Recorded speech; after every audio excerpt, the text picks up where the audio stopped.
ब्रह्मा, विष्णु और महादेव कौन सबसे शक्तिशाली?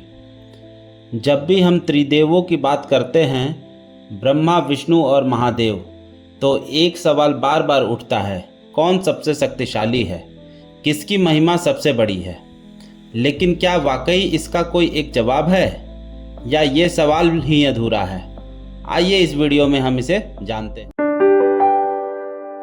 और पहले 100 सब्सक्राइबर को हम लोग सनातन से रिलेटेड एक ई बुक भेजेंगे जो कि फ्री ऑफ कॉस्ट होगा। इसमें बहुत सारी चीज़ें आप सनातन धर्म के बारे में जानेंगे। सनातन धर्म में ब्रह्मा, विष्णु और शिव तीनों को त्रिदेव कहा जाता है। ब्रह्मा सृष्टि के रचयिता, विष्णु सृष्टि के पालक और महादेव मतलब शंकर, शिव संहारक और पुनर्जन्म के प्रतीक। तीनों मिलकर सृष्टि के चक्र को चलाते हैं। कोई एक ना तो संतुलन टूट जाए। ब्रह्मा के बिना सृजन नहीं, विष्णु के बिना संरक्षण नहीं और शिव के बिना पुनर्जन्म नहीं। तो क्या इनमें कोई सबसे बड़ा है?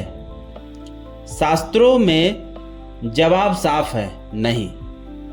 ये तीनों एक ही परम सत्ता के तीन रूप हैं। जैसे सूर्य की तीन किरणें, ताप, प्रकाश और ऊर्जा। लेकिन फिर भी कुछ ग्रंथों में शिव को महादेव कहा गया है, विष्णु को परब्रह्म बताया गया है और ब्रह्मा को सर्वज्ञ।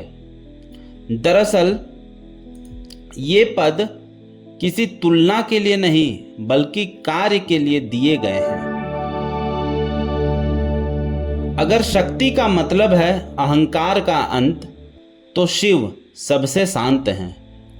अगर शक्ति का मतलब है पालन और संतुलन, तो विष्णु सबसे स्थिर हैं। अगर शक्ति का मतलब है सृजन की शुरुआत, तो ब्रह्मा सबसे रचनात्मक हैं। तीनों की शक्ति अलग है, लेकिन उद्देश्य एक, सृष्टि का संचालन। और इन सब के पीछे जो शक्ति है वो है आदि शक्ति। गीता में श्री कृष्ण कहते हैं, मैं ही ब्रह्मा भी हूं, विष्णु भी और शिव भी। शिव पुराण कहता है शिव ही विष्णु है और विष्णु ही ब्रह्मा। विष्णु पुराण कहता है सभी देवों का स्रोत विष्णु है।